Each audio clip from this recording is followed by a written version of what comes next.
Good evening. We will call this meeting to order. In the spirit of truth and reconciliation, we acknowledge the town of Edson is located on Treaty 6 territory, the traditional ancestral lands of the Nikawak, Saulteaux, Siksika, Piikani, Kainai, Dene, Nakota Sioux, and the Itpitmiswak Métis nations. We honor the knowledge of this land, the elders and youth which gather here, and our ancestors who have gathered here for centuries.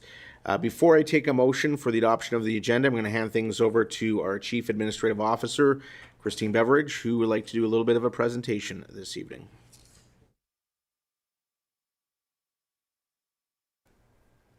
Thank you, Mr. Mayor. This evening, I'm pleased to take a moment to recognize, I would say, a substantial milestone for one of our employees. The opportunity to share this tonight, it comes with great pride, I think, in the public service. As a person that's been in the public service for almost as long, but not quite as long as one of our members. So Denise McDonald has been in public service for 30 years in municipal management. And through the Canadian Association of Municipal Administrators, they have a long service recognition award. And essentially, what is provided is a pin to the recipient, as well as a letter to the organization recognizing those years of service. And it's, like as I mentioned, great pride. It takes a lot to be in this business for that amount of time, and I would say that we benefit from those 30 years of service each and every day in the way that Denise serves this organization and this community. So I would like to provide the opportunity for this organization to recognize the service at this time. Thank you.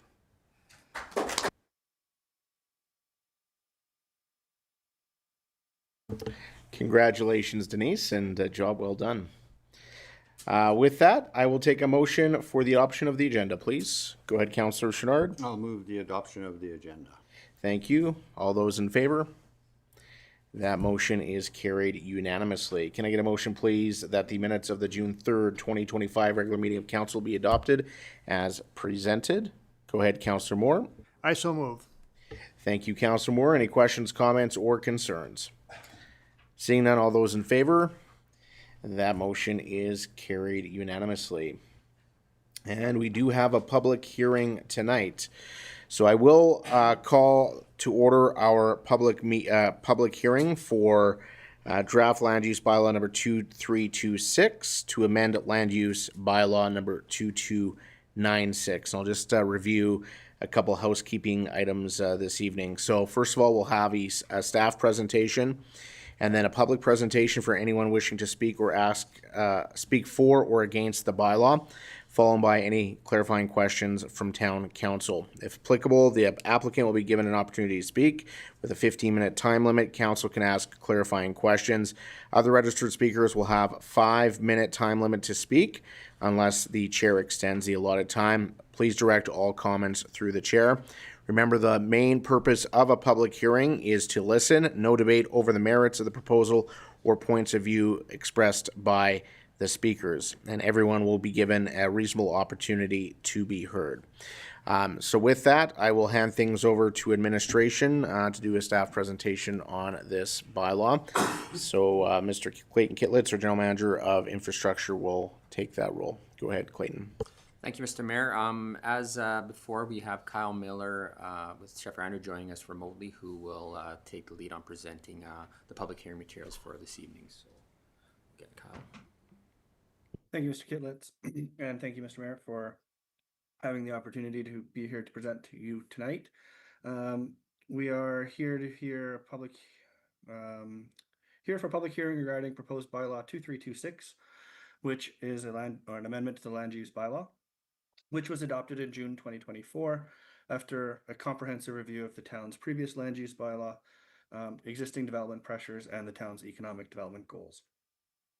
Having had the opportunity to use the new land use bylaw for a year, administration has identified several areas of the land use bylaw that would benefit from revisions in order to help clarify the intended outcomes of the land use bylaw, provide transparency to development proponents who are submitting development permit applications, and aid administration in consistent interpretation of the land use bylaw regulations or definitions. As we discussed at our previous council meeting when we brought this bylaw for first reading, these amendments are administrative in nature and are intended to formalize the steps taken by administration in processing development permit applications. So the proposed bylaw 2326 amends or adds 12 new definitions or 12 new terms to the land use bylaw. Those terms include developer, driveway, dwelling apartment, dwelling duplex, dwelling manufactured home, dwelling modular home, dwelling multi-unit, dwelling semi-detached, dwelling single detached, dwelling stacked townhouse, dwelling townhouse, and service station major. In addition to the proposed amendments to the definitions identified above, proposed bylaw 2326 adds or amends regulations and or application requirements for the following uses: service stations, demolition of development, renewable energy devices, changes of use, accessory structures in non-residential districts, fences in non-residential districts, landscaping provisions, shipping containers in non-residential districts, parking requirements, driveways, and moved-in buildings. Finally, the proposed amendment proposes to add excavation, clearing, and grading as a discretionary use to all land use districts. There is one land use district where it is already listed, and we are proposing to add it to the balance of the land use districts that are in the land use bylaw, with the exception of the direct control district. And the use automotive and equipment services will be added to the list of discretionary uses in the C2 service commercial district. As I said, these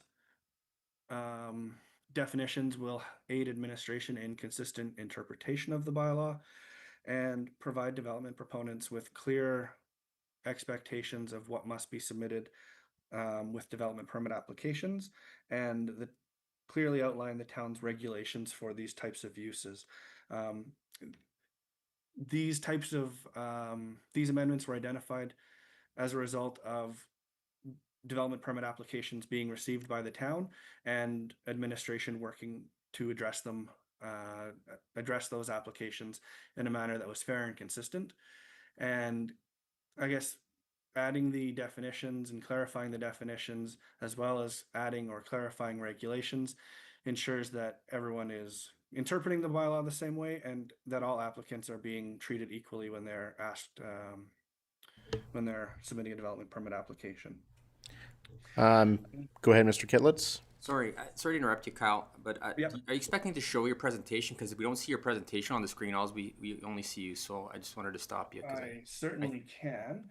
Was that your intent? I just wasn't sure. I just wanted to stop you because if you were, Yeah, I can share the planner's report. I thought we had a presentation. Okay, it's okay if you don't have a presentation. That's fine, Kyle. I just wasn't Okay. sure if you were expecting to show that or not. Okay. Thank you. Sir. Would council like the planner's report to be shared on the screen? No, it's not necessary. Just continue on, please. Thank you. So the Municipal Government Act requires that a municipality must pass a land use bylaw. That's in section 640 of the Municipal Government Act. Section 640 of the Municipal Government Act also requires that a land use bylaw regulate the development of buildings, divide the municipality into districts, prescribed, permitted, and discretionary uses of land or buildings, establish a method of making decisions for development permits and issuing development permits, identify what information must be provided with a development permit application, and identify conditions that are to be attached to a development permit. For those reasons, I believe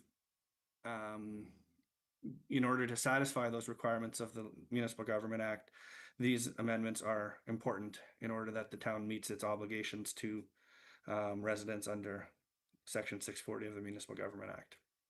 Especially because Section 683 of the Municipal Government Act requires all development proponents to obtain a development permit prior to commencing development within the municipality. As council knows, development is very broadly defined, and nearly any activity that is undertaken by a landowner on private property requires a development permit. Based on my review, the proposed amendments to the land use bylaw are consistent with Section 640 of the Municipal Government Act. The proposed amendments were administrative in nature and no agency consultation was undertaken. Public hearing notice was prepared in accordance with sections 216.4, 606, 601, 6.1, and section 692 of the Municipal Government Act. The public hearing notice was published in the Weekly Anchor on June 2nd and June 9th and shared on the town's website on June 2nd, 2025, in accordance with the requirements of the town's public consultation bylaw. As a result, in the opinion of the planner, notification and advertising requirements for the public hearing identified in the Municipal Government Act have been satisfied. I do have a recommendation for council that following the public hearing, and if there's no significant opposition to the proposed amendments, that council consider second and third reading of the proposed amendments at a future council meeting. And it is our opinion that proposed bylaw 2326, being a bylaw to amend the Town of Edson Land Use Bylaw 2296, conforms to the requirements of the Municipal Government Act. I'm happy to take any questions from council on the proposed amendments. Thank you very much for that presentation. We'll hand things over to Mr. Kidlitz. Thank you, Mr. Mayor. I'd also like to draw some attention to the public and to council with respect to an error that we found on the draft bylaw. If I can draw your attention to the first page of the draft bylaw, right underneath our Edson logo, it says Town of Edson bylaw number 2296. That is incorrect. It's bylaw number 2326. So that's an error that we'll have to correct. And as Mr. Miller mentioned, we'll bring back this bylaw for a future council meeting. We won't be asking council to consider second and third reading tonight because of the error. So we'll make sure that that's corrected, and then we'll be asking council to adopt as amended when we bring it back in July. All right. Thank you very much, Mr. Kidlitz. Council, open the floor to questions before we ask for any speakers to come forward. Any questions for administration? Seeing none, Madam Clerk, do we have any registered speakers this evening? We have received no written submissions or registered speakers for this evening. All right, thank you very much. And is there anybody in the gallery that would like to speak for or against this bylaw this evening? Going once, going twice. With that, I don't think we need any closing comments, so we will close the public hearing. Thank you very much. With that, we will move on. Thank you very much for your presentation this evening. Thank you.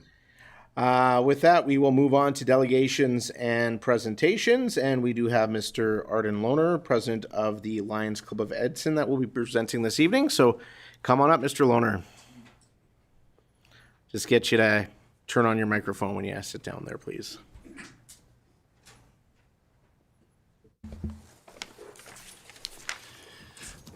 I guess through the throne to council, thank you for the opportunity to speak to you tonight. I hope I don't embarrass my crew.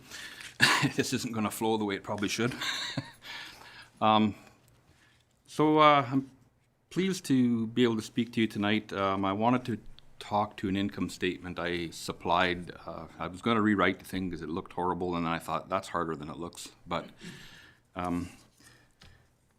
I decided I would just speak to the statement. Obviously, like for example, you wouldn't care anything about membership dues. Insurance must have been split over a couple of things, because I know we paid a little more than that was on that statement to our entire policy, for example. But at the end of the day, I realized it closely reflects what we have spent annually over the last few years.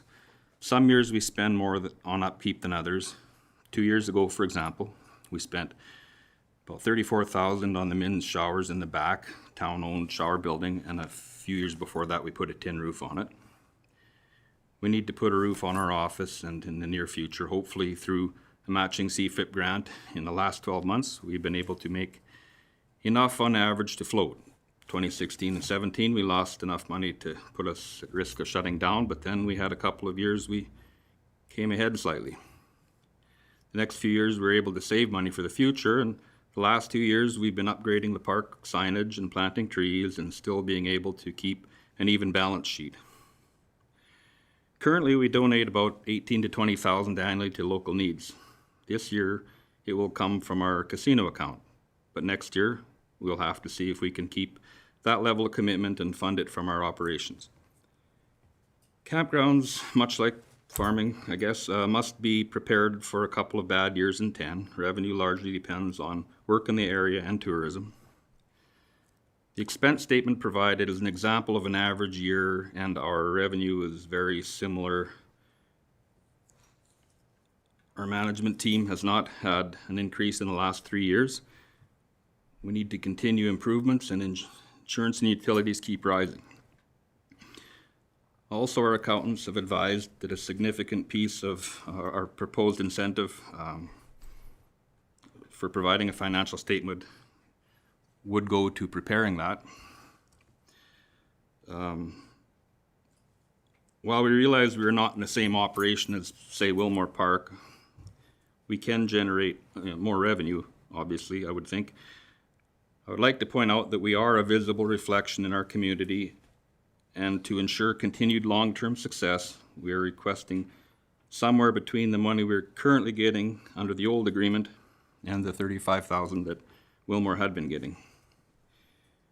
The old grant would have paid our camp attendance salary for about 2 months back prior to 2013 when I started, or earlier, whenever it was first offered.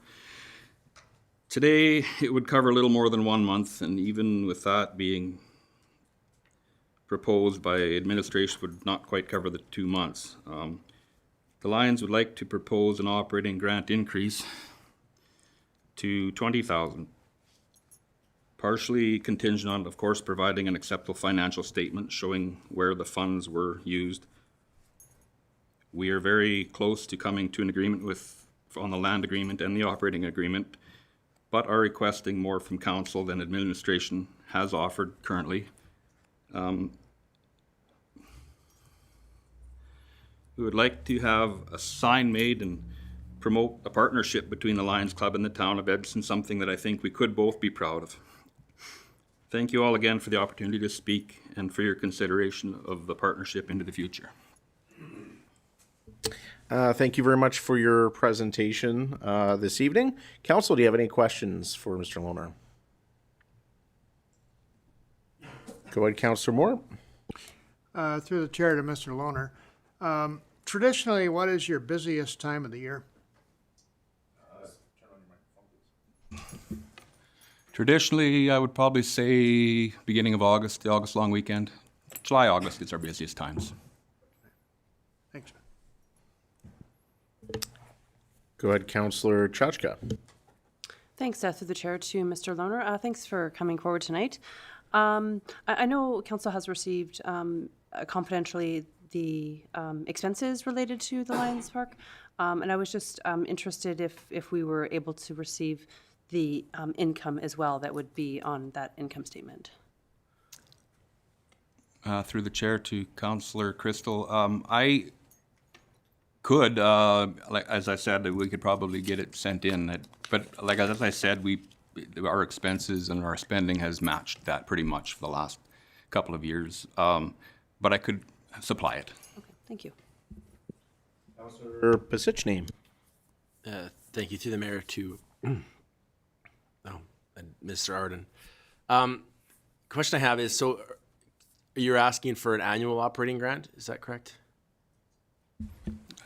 Thrown to Mr. Positioning, yes. Okay. And what are we, maybe if I further, Mr. Mayor, to administration, what's our current grant right now? Go ahead, Mr. Kitlitz, sorry. Thank you, Mr. Mayor. Through your council petition, the current operating agreement is $7,500 per year. As far as I know, it's been that number for quite some time, like quite a long time. So, Okay. Can I have more questions? Go ahead. I guess my next question may be administration on this one.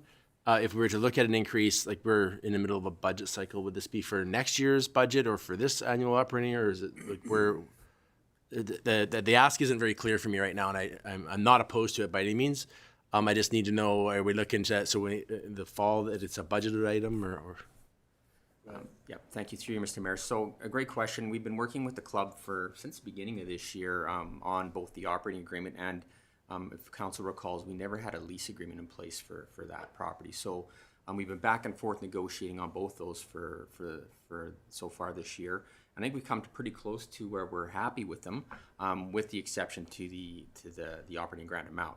What we propose in the draft, current drafts, is $10,000, so an increase from 75 to 25. Sorry, 75 to 10. Also with a clause that has a 2% year increase, which is pretty consistent with some of our other operating agreements that we have with other agencies. So to answer the question about timing, it would have depended on exactly when we wanted to execute these. If they would come back to council, so that's important to note that they will come to council for approval before we execute them. So at that point, there would have been a financial question as well. It probably would have been at the time, or the other option is to leave the current agreements in place, and we can contemplate this in 2026 as well. So depending on the timing is really what it came down to, but they will be back before council either way. Does that answer your question? Yeah, I just, maybe can I finish with a statement? And through the chair to the Lions Club, I do support us supporting our not-for-profits, especially when they're running facilities within our community. And I want to remind council, when we're thinking about this, is when the Kinsman folded, the town took over a very large, expensive project that they didn't realize the community was getting funded. At the time, there wasn't a lot of support for the organization. So, and these are the kind of situations I think that if we can look at, and I too, along with Councillor Chaka, would like to see actual proper income and expenses, because I'm not in support of giving an operating grant for the Lions Club to dole out to the community. I'm 100% in support of to operate a municipal park campground that is within our community, because I can almost assure you that our administration does not want to take on operating it. So we are also renting out our halls in this community, so it's also nice when the town of Edson tried taking over a hall a long time ago. That didn't work well either. It's now a church. That's how well that worked out. So I do support supporting our not-for-profits, but I would like to see both sides of the statement. All right, thank you. Councillor Chenard, do you have a question for the presenter? Not really, but just to follow up, the question I was going to ask was already asked, but myself included, I do support the nonprofits that are giving something to our town. So can't give you a final answer, but I am in support of supporting a club that helps our town. So I do have a question for you, and you might have mentioned in your presentation, how long have you been operating the campground for here in the town of Edson? How long have I been? No, like how long has the Lions Club been operating the campground? Through the throne to the mayor, to my knowledge, since 1965. 1965. And one would argue that expenses have greatly increased since 1965. Yeah, So, a wee bit. as has been commented here around the table, I do believe it's a really important asset in our community. It's fairly busy in the summertime, and I know even some of our contractors that work on projects for the town have utilized the park. So I look forward to seeing the operating agreement, and I'm sure that council will be able to come up with a decision that hopefully will work for everyone. So any other further questions for the presenter? If not, thank you very much for your presentation, and we'll get back to you shortly. Thank you.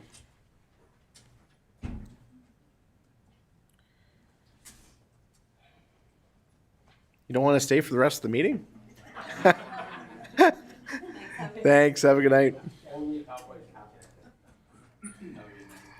All right. Moving on to item F, bylaws. The draft responsible pet ownership bylaw number 2313, presented by Enforcement Services Manager Eric Christensen.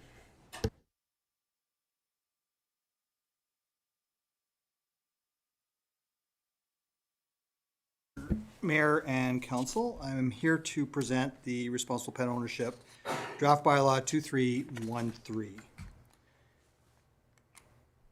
So just a bit of background. I know we've seen this slide a couple times with some changes to it, but our responsible pet ownership is outdated bylaw, which is has outdated definitions, smaller fines, and sections that were outdated and made enforcement a challenge. Administration created and published a survey regarding pet ownership and regulations around pet ownership, with over 250 participants taking part in the survey. Administration has presented the council on 3 different occasions: December 10th, 2024, February 11th, 2025, and June 10th, 2025. We presented a feedback of what we heard report acquired from the public consultation survey, input from council during committee of the whole, and incorporated this into a draft responsible pet ownership. With the information from the survey and council input, we attached the drafted bylaw, which has been reviewed by our legal department to ensure it is enforceable. So with that, what we heard, the key concepts for the new bylaw include focusing on pet ownership, being accountable for their pets' actions, regulating clearly the number of animals and types of animals per household, establishing restraint regulations, including leash requirements, clearer definitions, including a vicious dog, and provides parameters for addressing nuisance, aggressive, or dangerous dogs, and a complaint mechanism along with clear penalties for non-compliance to support timely resolution and accountability.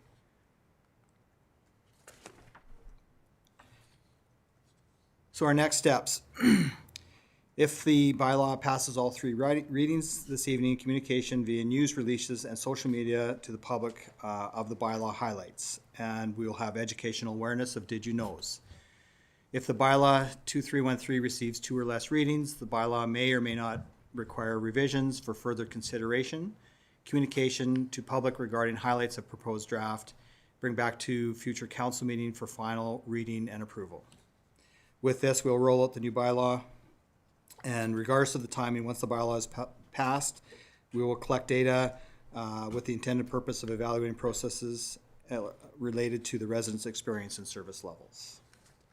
With that, I'm open to any questions from council and the mayor.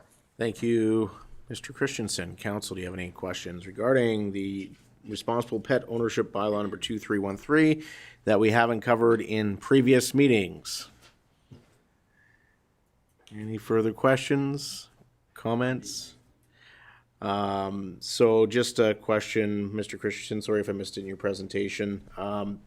The licensing of cats, my understanding is that there won't be a cost associated with that for the remainder of this year. Is that correct? Through the mayor to council, yes, we will waive the fee for cats until January 1st of 2026. Okay, thank you. No other questions, comments? All right, I will take a motion from the floor, please. Go ahead, Councillor Chachka. I move that council give first reading to bylaw number 2313. Thank you. We will open the floor to debate. Any debate on this motion? Seeing none, I'll call the question. All those in favor? That motion is carried unanimously. Can I get a motion for second reading, please? Go ahead, Councillor Chenard. I'll move the council give second reading to bylaw 2313. Thank you. Any questions, comments, or concerns? Seeing none, all those in favor? That motion is carried unanimously. And can I get placement for third, please? Go ahead, Councillor Bevan. I'll make a motion that bylaw number 2313 be placed for third reading. Thank you. That's non-debatable. All those in favor? That motion is carried unanimously. And can I get a motion, please, for third reading? Go ahead, Councillor Moore. I move that council give third reading to bylaw number 2313. Thank you, Councillor Moore. Any questions, comments, or concerns? Seeing none, all those in favor? That motion is carried unanimously. Thank you, Mr. Christensen. We will move on to business items. Mr. Clayton Kitlitz, General Manager of Infrastructure and Operations on the Edson and District Recycling Society Service Agreement. Go ahead, Mr. Kitlitz. Thank you, Mr. Mayor. I'm going to declare a conflict. Thank you, Councillor Chenard. Councillor Chenard is declaring a conflict. Go ahead, Mr. Kitlitz. Once again, thank you, Mr. Mayor. So we're looking for council to support the endorsement of a service agreement between the town of Edson and the Edson and District Recycling Society. as per attachment 1 of the report for this evening. The current agreement was executed and entered into in July of 2020. That was a joint agreement between the Town of Edson, Yellowhead County, and EDRS. That contemplated 65% of the cost for those services. Sorry, I should back up and say, obviously it was for recycling depot services to both communities, for the customers for both communities, being residential and commercial. The way the current agreement reads, it's 65% of the cost for that services is the Town of Edson's, and 35% is provided by Yellowhead County. Received information from Yellowhead County. They no longer wish to enter into a joint agreement for this particular service. They went out to public tender to look for a company to provide their recycling services separate of this joint situation. I want to be clear with council to public that this does not impact the town's agreement, the current agreement we're presenting tonight. From a financial perspective, we will only pay for the customers that use the service in the town, so in no way, shape, or form does the amount that we pay go up if the county does not choose to participate in this joint partnership.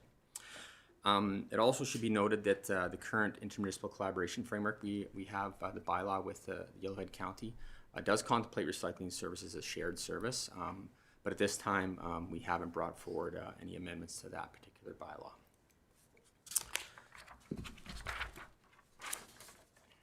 So the new service agreement as per attachment 1, obviously this has been all facilitated our action because of extended producer responsibility, which came into effect in Alberta on April 1st of this year.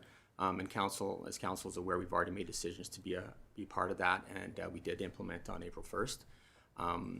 This agreement contemplates that in terms of the financial implications, which council also provided approval for. I think it was just last meeting in March. Sorry, I can't remember the exact meeting date. March 18th of this year. You'll also note that the draft agreement does have an October of 2026 end date. And this is because the second implementation phase of extended producer responsibility will come into play towards the end of 2026 to 2027, which contemplates any municipality that was already providing a curbside service for both waste and organics would move from a depot service if they had it into a curbside. So still some unknowns exactly how that's going to go. In fact, actually just this week we did get an email from the producers to start collecting data on our curbside program. So it started already. In terms of how and when that's going to be implemented and how it impacts the recycling side, we're not sure yet. But it's important to remember that EPR, extended producer responsibility, does not include all of the materials. So there may still be some streams that will have to be dealt with by their methods. So it remains to be seen, but we'll continue our journey on with EPR. But for now, we're looking for council support entering into the service agreement with the Edson District Recycling Society, as their current agreement does expire at the end of June. I'm happy to answer any questions council may have. Thank you, Mr. Kitlitz. Council, do you have any questions? Go ahead, Councilor Chachka. Thanks. Excuse me. Through the chair to Mr. Kitlitz. I think it's number 5 of Schedule A. Schedule A, number 5. It just discusses the fees that the town will pay to the contractor. Looking at the III, the $3,000 per month for the collection and disposal of non-permitted materials. Would you mind just elaborating on what that includes? Through you, Mr. Mayor. Thank you for the question. That is a great question. So non-permitted materials would be materials that I don't believe are under the extended producer responsibility. So they have to separate those and manage them differently. So that's what that's for.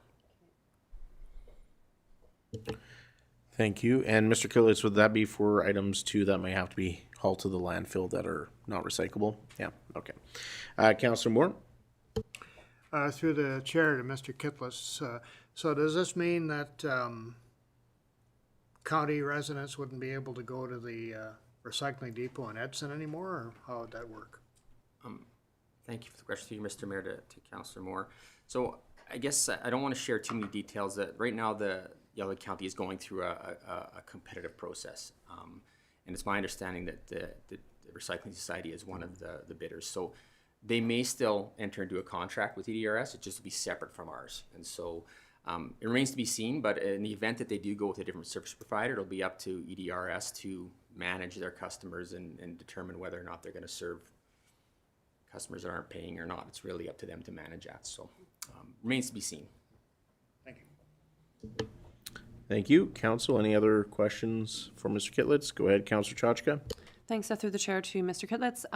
Also on Schedule A, number 5, it's the last one there. V, it says the contractor will provide extended producer responsibility credits for household special products and household hazardous waste once materials are processed, analyzed, and verified. What is that, a financial credit, or is that some other method or means? Through you, Mr. Mayor, to Councillor Chachka. So yeah, this is quite unique. So the contract that EDRS has with the I think it's called Product Care, who deals with the household hazardous waste and household special products, it's quite complex because all the materials are collected and then they have to send them to a lab for testing to determine what's included in EPR and what's not. So until they do that analysis and testing, we don't know what the quantities are. So EDRS will bill us as per the agreement, and then when they get those results back, they'll also, the next invoice, they'll provide a credit for whatever those products were. So this is the kind of the way we worded it to deal with that anomaly. Thank you. All right, any other further questions, comments, or concerns? Seeing none, I will take a motion from the floor, please. Go ahead, Councillor Chachka. I move that council approve the service agreement between the town of Edson and the Edson and District Recycling Society as per attachment number 1. Thank you. We'll open the floor to debate. Any concerns? Any other further questions or comments? Seeing none, all those in favor? That motion is carried unanimously. Thank you, Mr. Kitlitz. And if you want to get in, Councillor Schnarr, please. Next up, we have the Fall 2024 to Spring 2025 Snow and Ice Control Report presented by Ryan O'Sullivan, our Transportation and Parks Manager. Welcome, Mr. O'Sullivan. Thank you, Mayor and Council. Good evening. So, as mentioned, I will be reporting on the Fall 2024 to Fall 2024 to Spring 2025 Snow and Ice Control Report. So, our Snow and Ice Control Policy OT-3 was adopted by Council on October 4th, 2022, and amendments added August 15th, 2023. The 2024 fall and the 2025 spring seasons, we had 6 events that met the 10 centimeter threshold, 2 of which would trigger full clearing of all the priorities. Our snow dump operator is 1 staff and is needed to push snow from the drop-off pile and pile it up as needed. So our equipment is 2 graders so far, 2 loaders, 1 with a bucket, 1 has the big new RPM blower on it. We have 2 willies, 1 with a plow and 1 with a bucket. We have 4 tandem trucks hauling snow most days, and 1 sanding truck with a backup sanding truck. We have 8 staff that work 5 days a week. We have the option to borrow staff from other departments if needed, and the option to hire out contractors and haulers and graders if needed as well.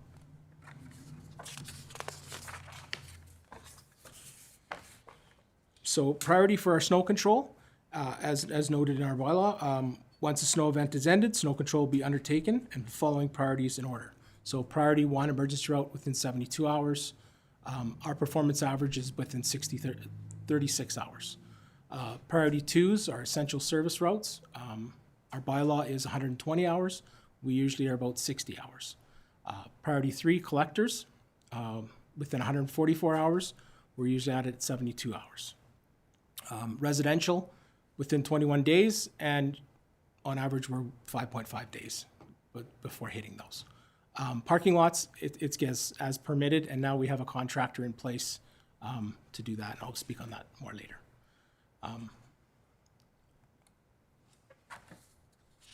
So, financial report for the Q4 2024 and Q1 2025. These are based on our ARHC rates, Alberta Road Builders Heavy Construction Association. So we had 497, 200 in equipment and labor. We had 235,000 in fuel. We had 539 hours of overtime. That includes sanding on weekends, as well as snow clearing, for a grand total of $21,000. Our contracted for the snow dump operations was 28,577 so far. And we've used 25,500 in contracted services for extra tandems, stuff like that. And we used 5 contractors for hauling snow and when needed.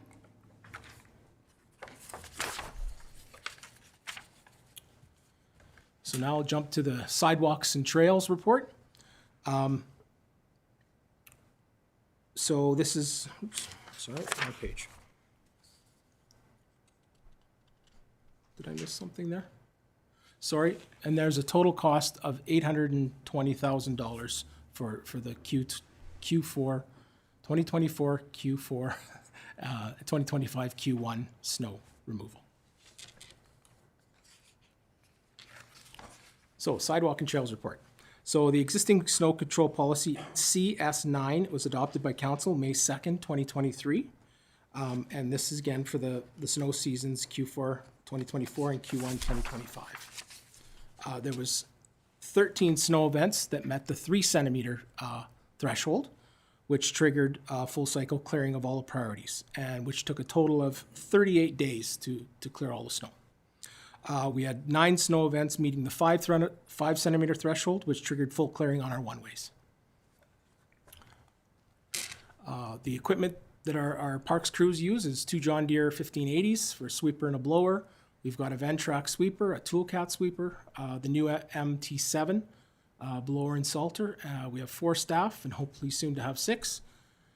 And again, option to borrow staff from other departments and contracted services. And our financial for this.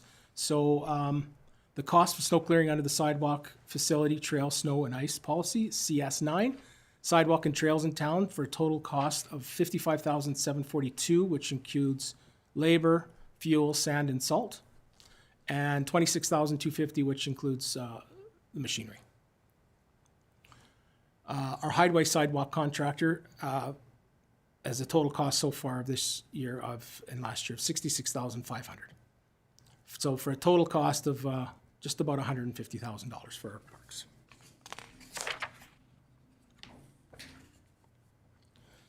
So our parking lot contractor, so this is a $50,000 budget item, was awarded to Dirtworks Bobcat Services. As per policy, snow removal will commence when snow accumulated 10 centimeters, the threshold, and they are contacted by myself to start snow removal. Snow removal will involve clearing and removing snow piles within the parking lots identified in priority 5 in the policy. Snow must be taken to the snow dump. Snow must be properly placed in the clearing of parking lots if they cannot remove it, so as not to impede any pedestrian or vehicle traffic. Sand and salt, with the approval of the town, will be applied to the parking lots after each snow or at the town's request. Or slippery and ice-free conditions, we can call them to come in and sand and salt.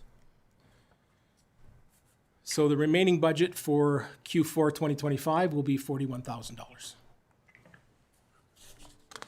So here's a map of all of our parking lots that's included in that contract. And this one is that council accepts my Q4 2024 and Q1 2025 snow season, snow and ice update information. Any questions? Thank you, Mr. O'Sullivan, for your presentation. Council will open the floor to questions. Go ahead, Councillor Chenard. Through the mayor to Mr. Sullivan, a little confused when you show equipment costs, then I think it said 475,000 plus fuel. How do you base your equipment costs? Because most time when you're figuring out equipment, it's fuel included. So I'm just a little confused why it's separated. Yeah, it's just through the mayor to Councillor Chenard. It's in the rates. It's actually fuel isn't included. Okay, so on your chart, it's not included? It's not included in my chart, but we include it as a separate item. Okay, I was just curious. Thank you. Thank you very much, Council. Any other questions or comments? Go ahead, Councillor Moore. Through the chair to Mr. O'Sullivan, where does the downtown area fall in the priorities? Through the mayor to Councillor Moore, they are priority 3s. So the downtown, it depends on the commercial is priority 2s, and 50th Street is priority 3. Okay, thank you. Councillor Bevan. Through the chair to Mr. O'Sullivan. When our contractor is cleaning the sidewalks and that on 2nd and 4th Avenue and that, I've been asked a question here a few times is, they've been down there cleaning the sidewalks, they've been doing a good job, but they're also pushing up all the turf off the boulevards and that.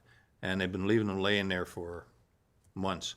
They want to know whose responsibility is that they clean it up. Is it their responsibility in front of their buildings, or does the town do it, or does the contractor have to come back and do it? Through the chair to Councillor Bevan, that would be the contractor would come back and clean it up. Yeah, they would get a hold of me and I would create that. Yeah. Thank you, Councillor Trotchka. Thanks, excuse me, through the chair to Mr. Sullivan. Thanks for bringing this forward in June. I have to, say good job. I thought the snow season went well myself. I did have a question though on, it's related to Griffiths Park. It's on the snow removal map, page 16 of 24, on the paper copy.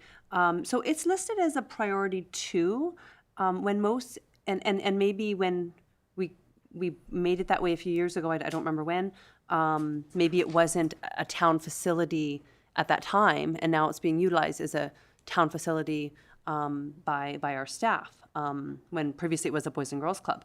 And I'm just wondering if there's any, desire or opportunity to move that to a priority 1 as other town facilities are listed that way. Just when I kind of compared, the priority 2s and the priority 1s, that one just kind of to me was a little bit of an anomaly that was like, oh, how come that one, is a 2 and not a 1? I guess that's my question.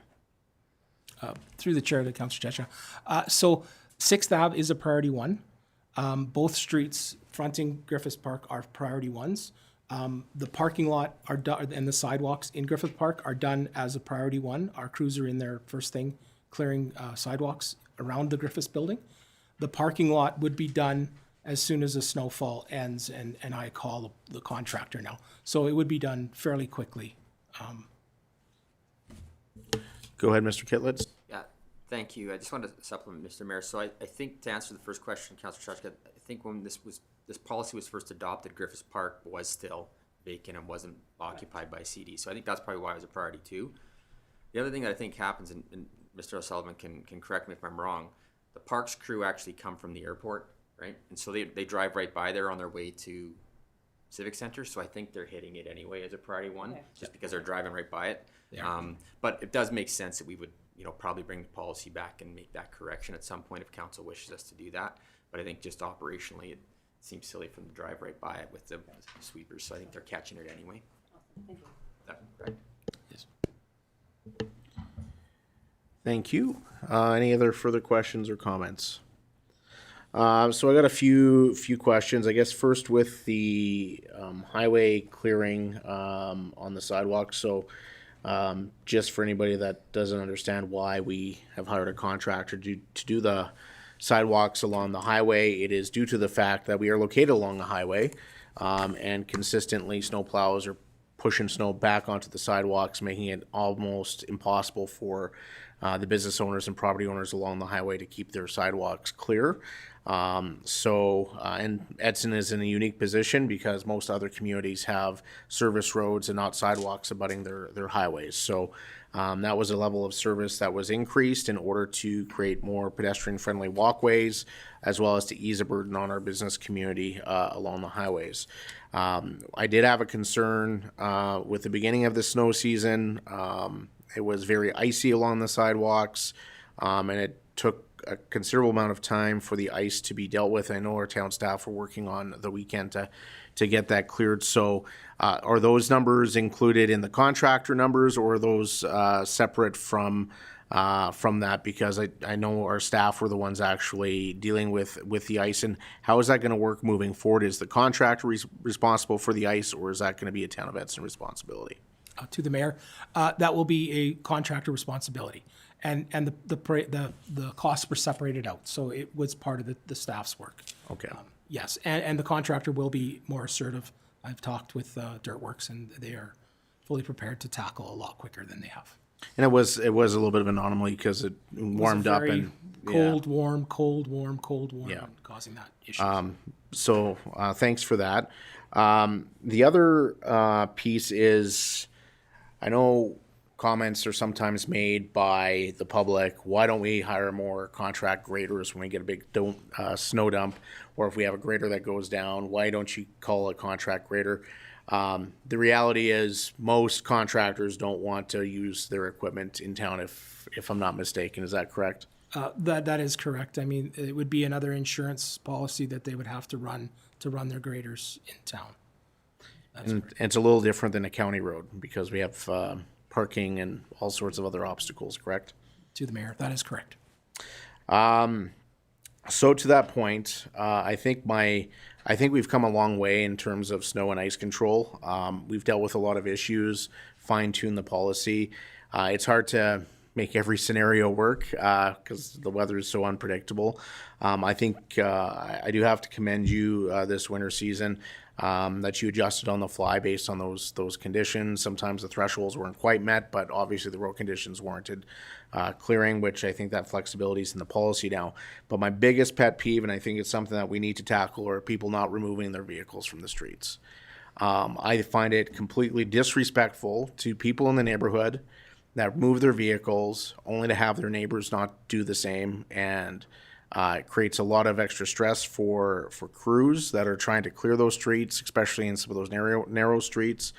And I don't believe there's anything within our policy currently that allows us to tag and tow.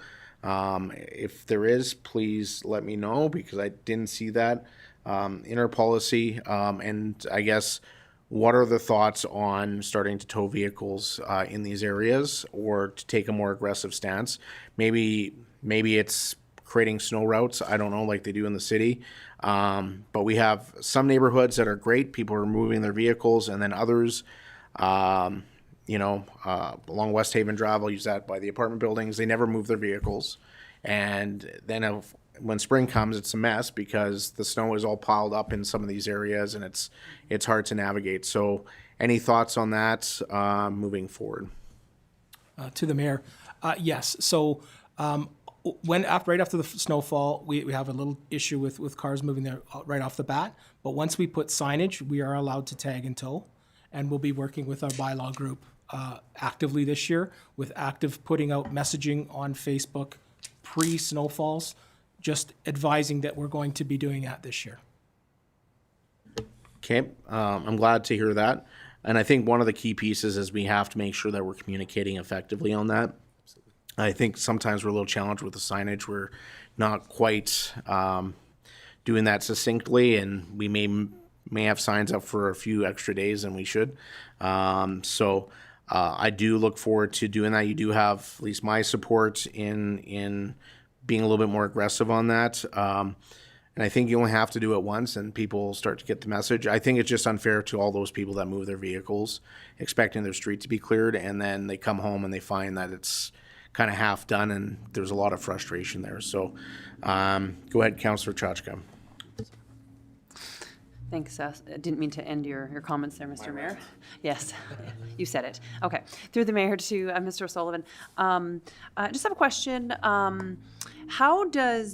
So council sets the budget each year for the snow removal policies and our sidewalks and parking lots. And I know we have had some increasements in those budgets based on public feedback. But it doesn't mean the budget's always spent. So I'm curious, how is our spending tracking? I know that it's not an apples to apples comparison because the level of service has increased. I'm just curious on those kind of final numbers, how they've changed, if you have that on you. Through the mayor to Councillor Cheshire, I don't have that information on me, but I can get back to you with that information. All right, any other questions or comments? Nobody else want to rant? Nope. No? Councillor Bevan? No, through the chair to Mr. Sullivan, just on Mayor Sahar's on tagging and towing and that. I can remember way back when, probably when my partner here was mayor, that bylaw would go out at 6 o'clock in the morning and start knocking on doors, waking people up, move their cars.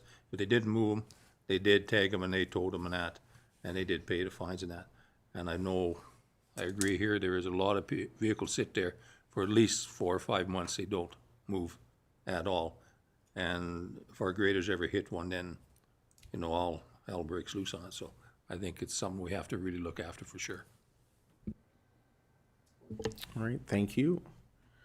Any other questions? If not, I'll take a motion from the floor, please. Go ahead, Councillor Chenard. The motion is to accept for information, correct? Present, hang on. Council accept 2025 snow and ice controlled update as information. All right, thank you very much. Any questions, comments, concerns? Seeing none, all those in favor? That motion is carried unanimously. Thank you, Mr. O'Sullivan. Moving on to the community grants recommendations, May 2025 intake. Community Services Manager Tanya Byers, come on up. Anybody know what the score of the hockey game is? 3-0. See, so much more fun watching the council meeting. Go ahead, Ms. Byers. Just want to turn your microphone on. Okay, we're ready here. Okay, after that sad news, good evening, Mayor and Council. I'm happy to be here tonight to present the community grant recommendations for your consideration. And it was just for our May intake. And just before getting started, I just, anytime you enter into a new process and you put procedures in place, you're always going to expect some hiccups or some surprises. And I just really want to commend my team because, there really haven't been many. Like, I think the process went really well. And, I'm really anxious to get your feedback as well on, the recommendations and how you think this is going. So, I'll jump right into it. So as you know, the Community Grants Program, we had a budget of $55,000 total, and 13 applications were submitted, totaling $42,370. They were reviewed and scored by a committee of 5 community services staff members. And the matrix that we used included eligibility, equity, diversity and inclusion, collaboration and partnerships, sustainability and impact, financial stability and management, initiative focus and community benefit, and initiative feasibility. And so after being assessed, we had to separate them, I guess, into like the under 2,500 threshold and then above. And so here you can see, just for your information, the CAO level approval summary. And so there was amounts requested of $14,910, and the approval was for $13,860. And council level approval summary, there were 5 applications, and what we're administration, the CAO is recommending is that the 3 be recommended and 2 for denial, and I'll get a little bit more information in there. So the Edson Dance Academy, they're going to be providing summer camps and full and half-day camps, and they had requested $5,960. As you can see, the recommendation is a bit lower than that. The $3,760 was for the instructor and the venue cost, which we thought was quite reasonable given the amount of students and youth that would have access to them. But we're not recommending the $2,200 for equipment, just being that they are a for-profit organization, and we do feel it's our responsibility to equip their gym with those sorts of things. So that's the recommendation there. The Edson Food Bank Society, the food hamper delivery service, where they requested $5,000, we're recommending the full amount. And also the association supporting Choices of People Edson, which everyone knows as SCOPE. They've requested $7,000, and that was also recommended. And so the two that we're not recommending for funding is one was McMahon Youth, Family and Community Services. And it was for a hot dog cart that they were planning to take to events and such. And it wasn't the concept itself. I guess it was denied. It was the fact that they did not provide us with their report from the previous year's funding. They get annually, they've been getting the transportation grants. They were emailed, we spoke to them on the phone, several reminders given, plenty of time to get it in, and they weren't able to. So on that basis, that was denied. And then Hope for Community Development, the youth soccer program. This group was out of Ontario, which is also where the programs were going to be hosted, so it was denied based on geography alone. And so the next steps is the fall intake. We have, we'll be advertising again fairly quickly. It's going to come around before we know it.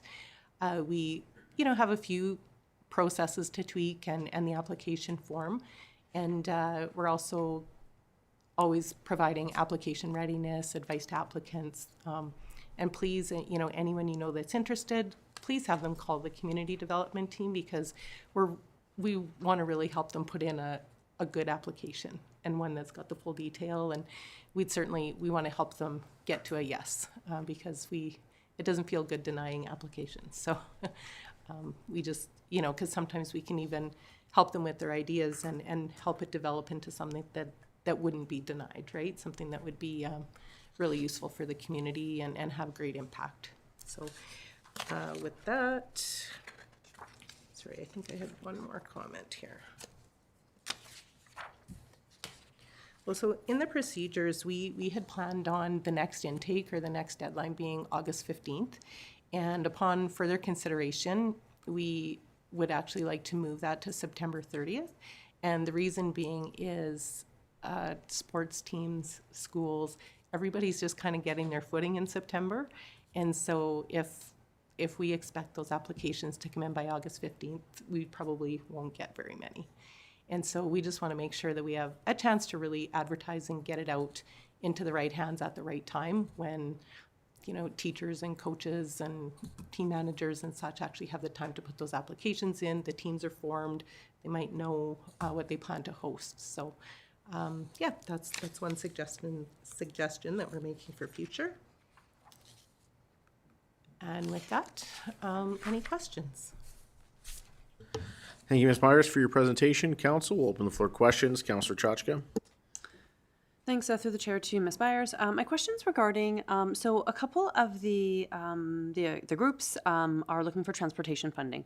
And I couldn't help but wonder, are they using the Moving Edson bus or other methods of transportation, I guess? So, Scope is requesting that funding for transportation, and then the food bank is also regarding transportation. And I was just wondering, is it just to pay for taxis, or does it, I guess just who are they using based on their needs? Through the chair to Councillor Kachka, a very good question. I think they are using, from what we understand in their applications, they are using a few different things. I know the food bank, they did a pilot program and they did say that they use the taxis and also Moving Edson. Scope, I believe, use Moving Edson when needed or taxis, but they actually have their own bus that they're trying to keep on the road. And they actually had an unfortunate situation this year where their bus went down for several, I think it was a couple months maybe, and they actually had to lease a bus. And so their expenses were higher than usual.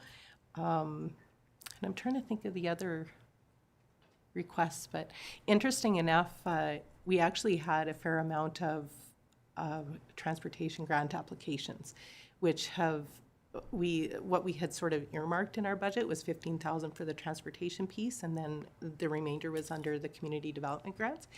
And we're actually finding a really great need for the transportation in our community for vulnerable individuals. Oh, and I can also add, sorry, that LEAP, I know they do use ESTS Moving Edson as well, because they do need the accessible buses. Mm-hmm. You're welcome. Any other questions, comments, or concerns? Seeing none, I will take a motion from the floor, please. Go ahead, Councillor Bevan.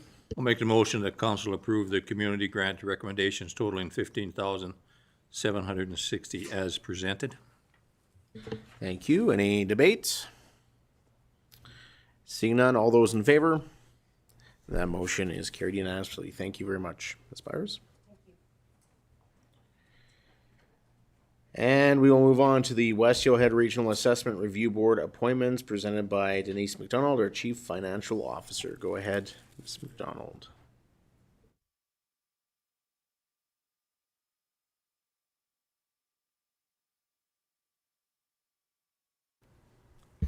Thank you, Mayor and Council. Before you is the West Yellowhead Regional Assessment Review Board. The background for it is bylaw 2224 was created in accordance with the Municipal Government Act, where council must, by bylaw, establish a local assessment review board and a composite assessment review board. The town of Edson is a member with town of Hinton and the municipality of Jasper. The designated clerk must be jointly appointed by partner municipalities. The designated chair must also be jointly appointed by the partner municipalities, and the designated clerk will be selected from the same municipality as the board chair and have the same term of office. However, in 2025, the town of Edson is supporting Hinton due to Hinton being unable to fulfill the clerk role in 2025. Appointment of board members. The town of Edson must appoint at least 2 members to serve on the board. Recruitment is currently underway as we do not have any current members on the board. Eligibility is that appointees must be 18 years of age or older and currently reside within the town of Edson. Good candidates would include backgrounds in real estate, property management, property appraisal or assessment, law or administrative tribunals. Key board member attributes would be strong analytical thinking, fairness, objectivity, and sound judgment, and the ability to collaborate and work professionally with others. Administration asks that council share this opportunity with potential candidates to fulfill our requirement for 2 members.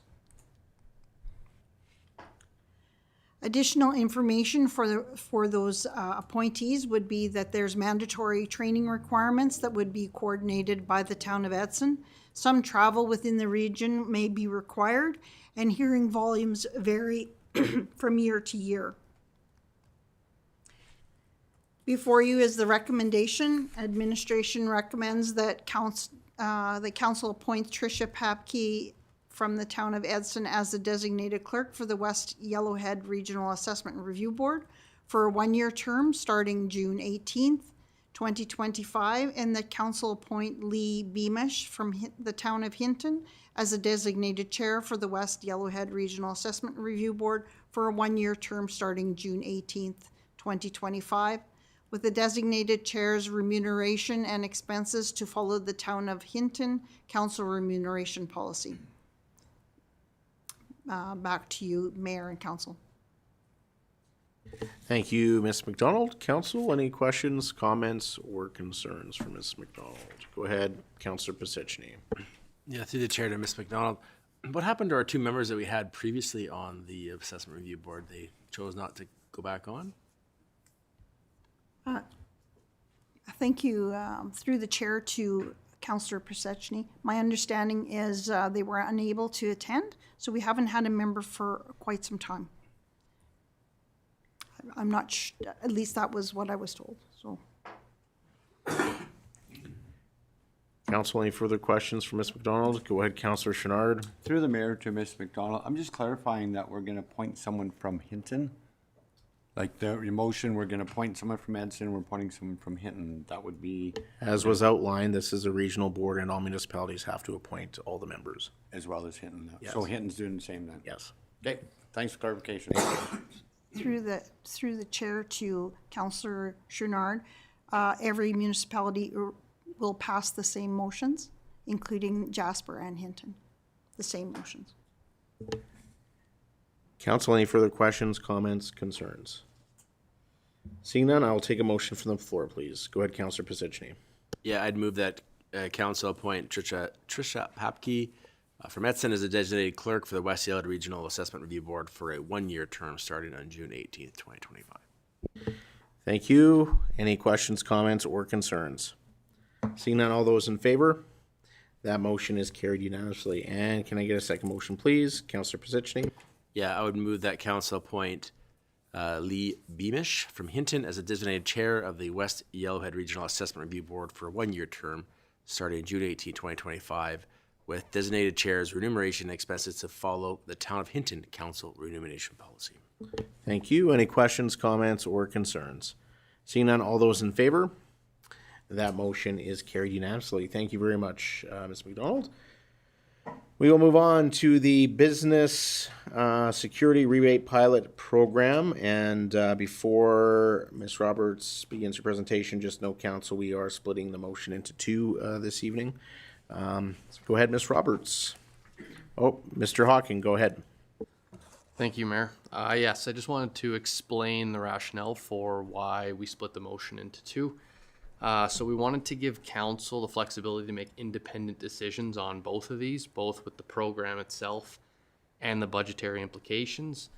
This way it also maintains transparency on what council's decisions were regarding the program itself, and then regarding on if they approve the $5,000 budget. So that is the rationale for why you have the new RFD in front of you. There's no substantial changes to the RFD. It's purely just to split out the motions. So with that, I'll hand it over to Ms. Roberts. Thank you, Mr. Hawking. Go ahead, Ms. Roberts, if you want to turn on your microphone. Thank you very much. As was just introduced, we are talking about the Business Security Rebate Program pilot. So on May 13th, we spoke about three options to meet Council's goals of supporting a vibrant, safe, and welcoming commercial district, as well as enhancing Edson's downtown core with proactive safety initiatives, and presented three options. The Main Street surveillance camera refresh, the Business Security Rebate Program, and a hybrid approach of the three. Council directed administration to go with the option of the Business Security Rebate Program. So option 2 was the Business Security Camera Rebate Program. So as you can see, the program does talk about providing a grant type style fund to local businesses covering 100% of security enhancements up to $1,000 per legal titled parcel. Phase 1 of this pilot has been designated as the downtown core, focusing on property from 1st Ave to 6th Ave inclusive. Future phases may include the Highway 16 corridor and local industrial areas.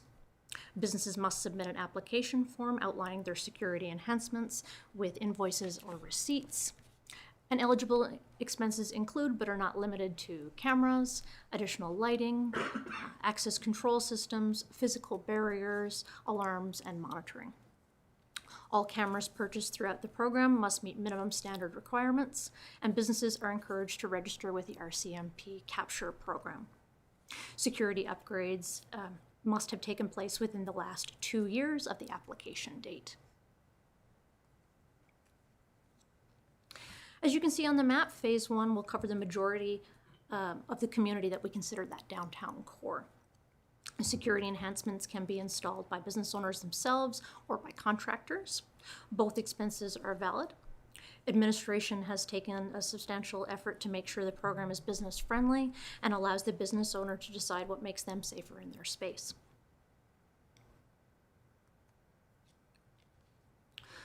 The original amount put aside in budget 2025 for this program was $10,000.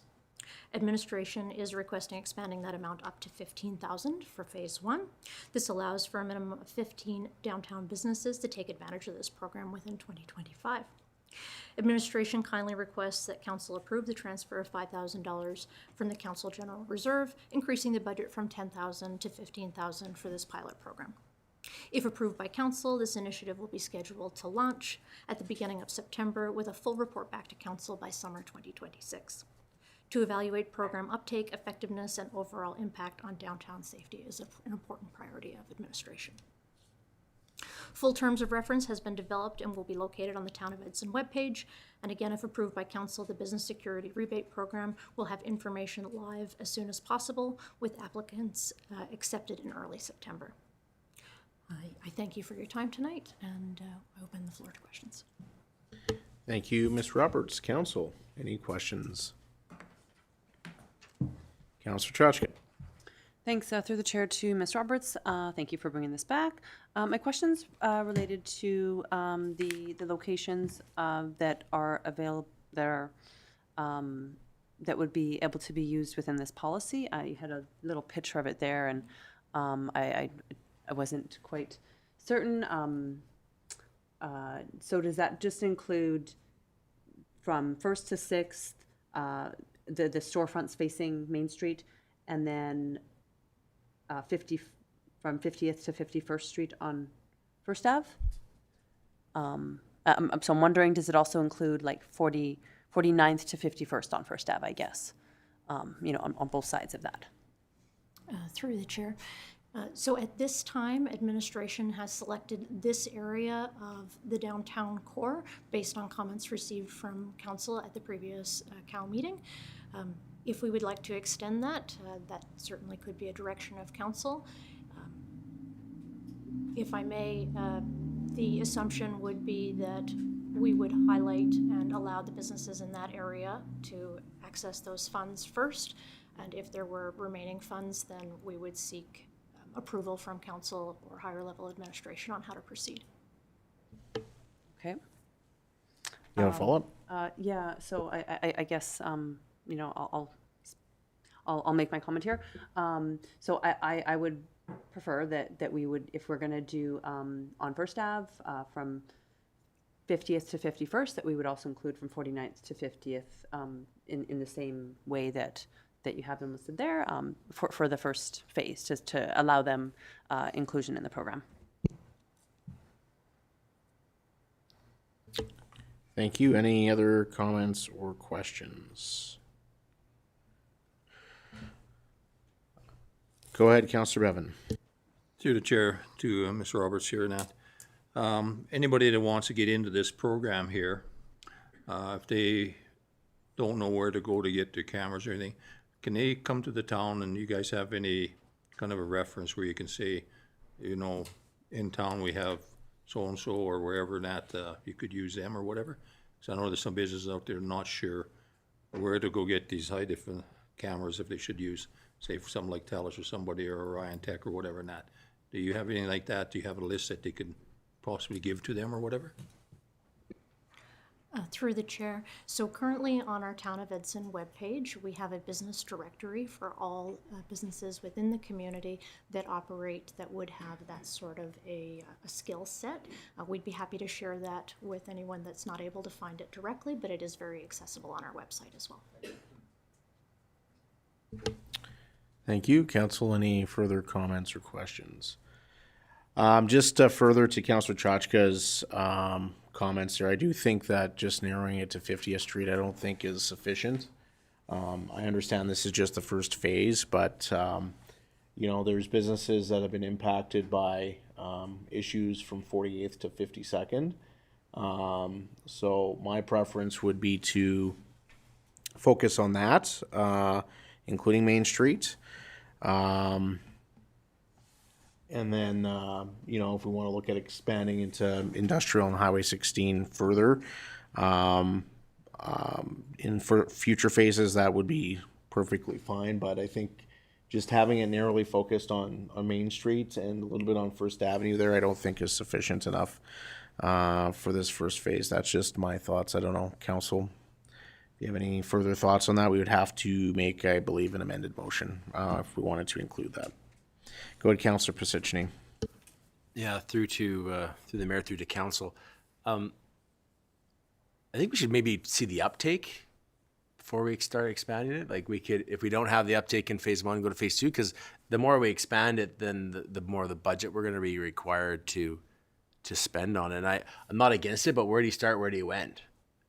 Right now we've identified essentially the businesses fronting 50th Street. So it's an easy small gap to start. And then, because if we go 49th to 50th, then okay, what about the people on 52nd? And where does it start? Where does it end? And if I recall correctly, part of this was to look at, because the town had cameras on Main Street, so I thought this might be a better program where businesses get security and then they can share that information and we can get more cameras downtown. So I don't know, I'm okay with the size for a phase 1. If we have huge uptake and it's a great program, then we can definitely look at a quicker phase 2. I don't know, just my comments. All right, thank you. Any further comments or questions? Councillor Chachka? Thanks, through the chair to council and administration. So I guess my reason for wanting to I guess add the First Ave between 49th and 50th is because it looks like we already have between 50th and 51st on there, and the businesses between 49th and 50th have had some issues there as well. So I guess why would we pick one side of the street, not the other, right? So I'm thinking to have a little bit more equality there because those businesses have also had some challenges. But I do agree with what Councillor President said that to add too much is not great either. I guess maybe I would be looking for some clarity. Why do we have between 50th and 51st on there on First Ave? Because those are not just all businesses that, well, I don't think they just face 50th. I'm not sure they face First Ave, I guess. I don't know, maybe their address is. Yeah. Go ahead, Ms. I Roberts. guess I'm looking for clarity then with that. Through the chair, ultimately, the area that was selected was based on the feedback received from the Committee of the Whole meeting. When the 3 options were presented, it was administration's understanding that you were looking for a project that specifically addressed the needs of that particular area. But if it's something you would like to extend, we would definitely be able to look at that. Thank you very much. Council, any further comments? Go ahead, Councillor Chenard. Through the chair to Ms. Robinson, I do agree what you're saying is the feedback, and then what we're hearing in the room is we got to start somewhere. So if this is great, it could be as early as September. Hey, we got to get phase 2. So I agree we move forward, start, and see what the intake is, because I'm agreeing what we're saying. We start beating it to death a block at a time, but phase 2 might be a success. So I would move forward with this and speed up phase 2. Thank you. Any further comments or questions? Go ahead, Councillor Pisichny. Yeah, through the chair, I see what Councillor Chachka was saying there with the bottoms on First Ave. So was your idea that you would do all of First Ave between 49th and 51st? Is that so? Basically, extend the green to the east block, the same as the bottom. Thank you. Go ahead, CO Beveridge. Thank you, Mr. Mayor, through to council. One option for council's consideration is to, we potentially could bring this back sooner, essentially, talk about the uptake, bring it to a committee meeting when we start the program, see where it's going. So you're in touch with what the uptake we're seeing. And as far as with regards to the additional $5,000, we're adding an extensive amount.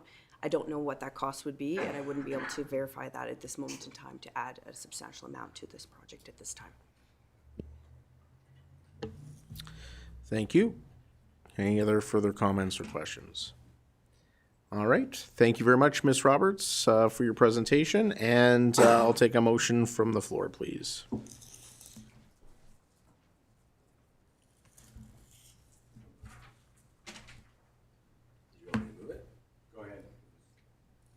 Go ahead, Councillor Pisichny. We broke it into 2. I move that council approve the implementation of the business security rebate program pilot phase 1 as presented. Thank you, Councillor Pisichny. Any questions, comments, or concerns? I will be voting against it. I think that there's been a lot of issues in our downtown core outside of Main Street, and, you know, to the comment that was made, well, we don't know what the uptake's going to be.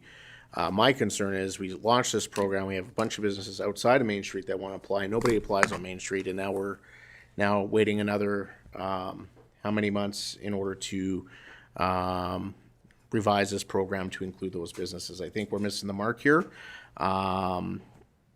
You know, Main Street has a lot of traffic on it. A lot of the problems that we see downtown are outside of that Main Street corridor.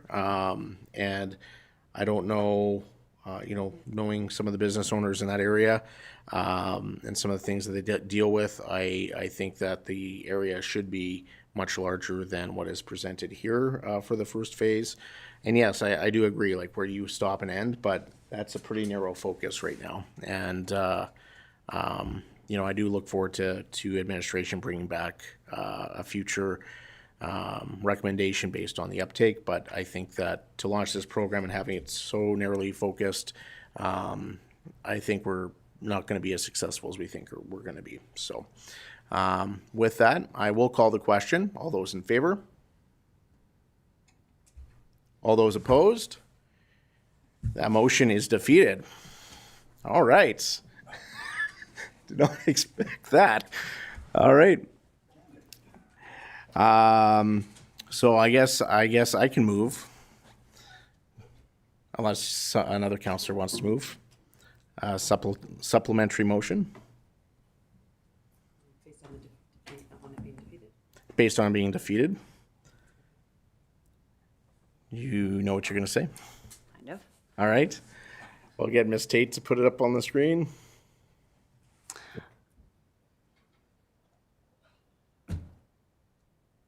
Just like that. The meeting got interesting. Just. I did. I'm not you.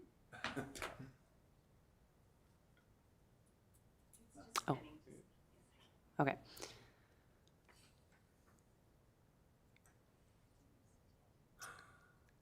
Am I waiting for her still? Okay. We're just waiting for the computer to catch up to what we're doing here, so.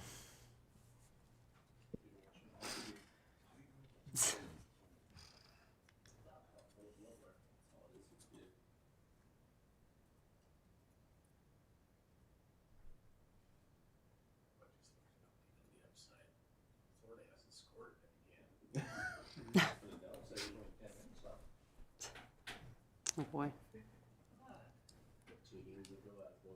Shall we try to do this without that?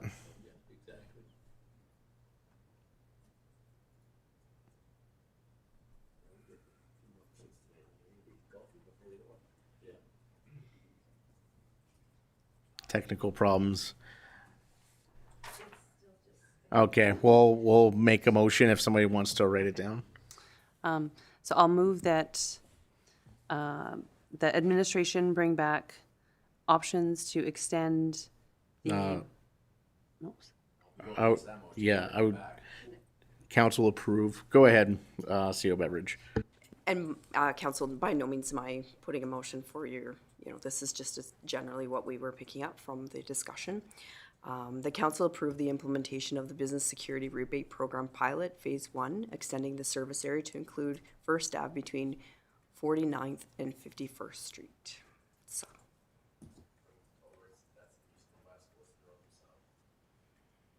Isn't that already included within the? What's the new motion? Last one was defeated.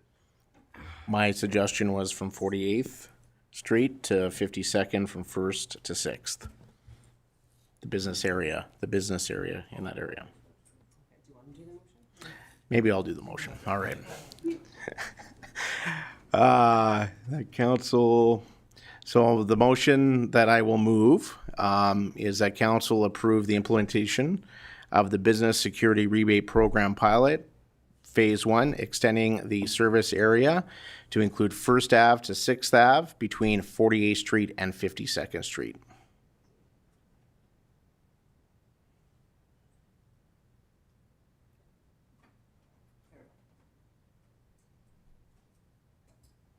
And it already mentions the business aspect of it, so. It was on.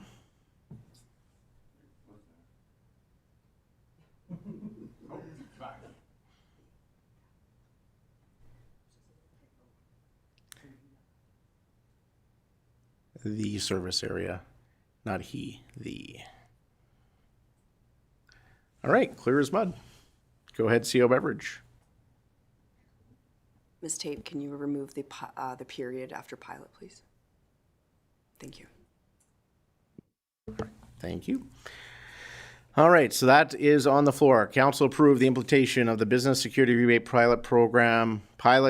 Rebate Program Pilot Phase 1, extending the service area include 1st to 6th Avenue between 48th Street and 52nd Street.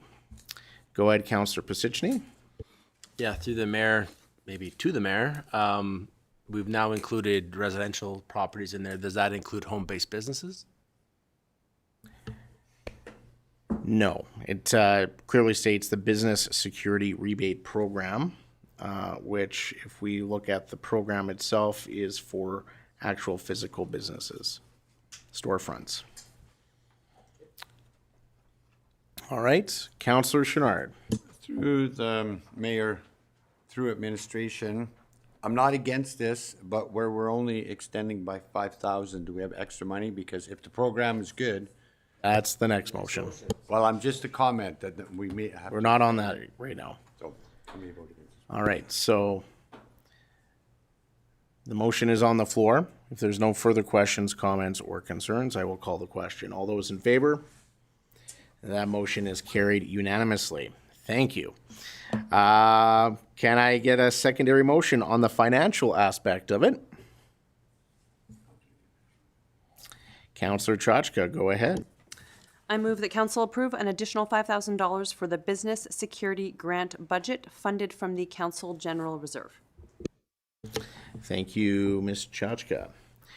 Any other further questions, comments, or concerns? Go ahead, Councillor Chenard. Okay, through the mayor, through administration, I'll just comment, if the program is successful, how much more money would we have to add to this program? Maybe it's 20,000, we need more because it's very successful, so I'm just. I believe that would be at council's discretion. Go ahead, Mr. Hawken. Through the mayor, what the mayor said. Thank you. We control the budget, so that's our decision. Council, is there any further questions, comments, or concerns? Just on that concern about, is there enough money now if we're extending it? I think this will be a good gauge. We'll know. We have a specific amount that is available, and if we have a huge uptake, then, council can review that at that time or include money in the 2026 budget. But at least I think this program area that we voted on earlier will give ample opportunity for businesses impacted by some of these concerns to apply. So with that, I will call the question. All those in favor? That motion is carried unanimously. Thank you very much, and thanks for bringing us some entertainment this evening. And we're going to move on to our CAO, talking about a committee of the whole meeting on June the 24th, which will make Councillor Chenard very happy. Go ahead, CO Beverage. Thank you, Mr. Mayor. Through to all of council, there are opportunities and times that we require an additional meeting, and given the business that we need to deal with before summer break, this is that opportunity. So the motion is before you for your consideration to add the additional meeting for June 24th at 7 p.m. Thank you. Thank you. Any questions, comments, or concerns? On that, none. I will take a motion, please. Go ahead, Councillor Chenard. Wait a minute. I move that council schedule a committee of the whole meeting for June 24th, 2025 at 7 p.m. in Edson Civic Center. Thank you. I'll call the question. All those in favor? That motion is carried unanimously. Council committee reports. So we will start with FCM conference reporting. And we will start first with Councillor Pisichny, if you want to queue up. Go ahead, Councillor Pisichny. Yes, thank you. FCM was interesting this year. A few things that I found. I'm not sure if to be concerned of with FCM or not. And I'm fearful with maybe the vibe of some municipal councils in this country. During one of the resolution sessions, it shocked me a bit that people want to bring in all the terms of all the things that you're supposed to talk about on a national perspective, but they were getting out of the lane of municipalities. And I think the one that stood out was when they were wordsmithing, which is, again, a frustrating thing in the FCM resolution sessions, is they were trying to bring in Indigenous concerns into municipalities. And it's not to dismiss the Indigenous challenges within the country, but this is a municipal organization. And that's a bit worrisome for me from a national perspective. It's we need to stay in the lanes of FCM. So it was your standard banter, and the room divides when somebody from a province gets up and speaks against another province, and then the room breaks up. It was interesting. One of the study sessions I went to, I was really excited about, and was hoping to come back with some great information for us. And it was how to deal with encampments within your municipality. And I thought that was just going to be a good session. And it wasn't. What I learned from the session was there's very few communities. It's easier to talk about how few communities don't have a homelessness problem within this country. It is the same from province to province to province to province. And the room was packed. And I think a lot of people were in there hoping that the panel was going to have some amazing information. And then the arguments are the same. It's that, well, if we address it in our community, we're just going to track them.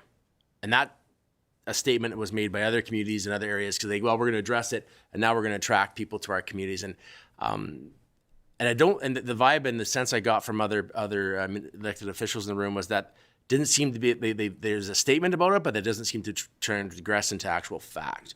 And I know the city of Ottawa is doing a CCAN village thing, and I didn't have my translator on, so I didn't catch all the French stuff on it.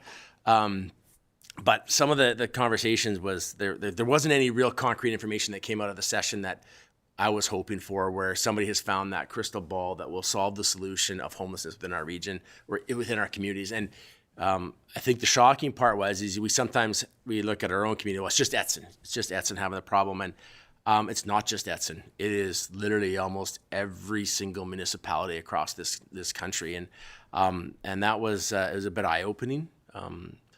The panel was good. Interesting things like in Trail, BC, it was one of the panelists. They had a very similar sized community, very industry town, very similar to Edson, very similar size of homelessness. Based on the numbers that we estimate in our community, they estimate similar in Trail. And then I had the luck in the people sitting beside me were from the same region. I said, well, what about Roslyn? Like, it's 2 minutes away. They said, well, Roslyn doesn't have any homelessness, which I found was interesting. You have the industry community, which is very much like Edson, they have lots of homelessness people. But then the community next to it is a tourist community, and it didn't have the homelessness problem, which I found was a bit unique. But again, there was no answers. And I think when somebody figures out the solving the challenge of the unhoused, everybody's gonna be waiting for that information to get shared. So. The conferences, as usual, there's lots to learn, lots of networking.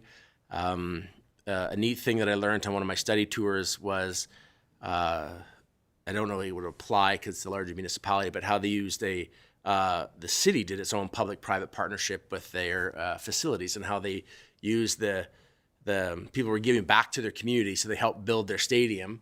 And then they got to control the lands around the stadium for their retail developments, for their projects. And then it turned out that it wasn't as lucrative for the private person as they thought it would be. So now they're renegotiating again to build a new facility for their entertainment group to add more retail space with it. And it was an interesting thing because it wasn't like your typical private partnerships that you see within the government. So that was something interesting to learn about. And part of that was, again, there's that similarities that you have throughout our country. There's this really old 100-year-old building in there that was ready for demolition, and the permits were signed, and then the gentleman ran for mayor on, I'm going to save that building, and he saved it. Now they have this really unfunctional building that they can kind of use for farmers markets in the summer because it's got no insulation and no heat, but it looks good, and now it's a designated heritage site, and they can't do anything with it, and it literally just kills their whole project. And I was the thought, you know what, municipalities may think they're different throughout the country, and I think the size and the scales, everybody is very similar across our country. So it was interesting. I do think that the Federation of Canadian Municipalities does need to learn from Alberta Munis, not on how many resolutions Alberta Muni puts forward, but on how they manage their resolutions. The resolution session is always a challenge to FCM when people want to wordsmith, and let me tell you, wordsmith the resolutions. So that is my report. If anybody has any questions, What, you didn't enjoy 30 minutes on sentence structure? Thank you, Councillor Pisichny. Councillor Moore, do you want to queue up? Thank you. Go ahead.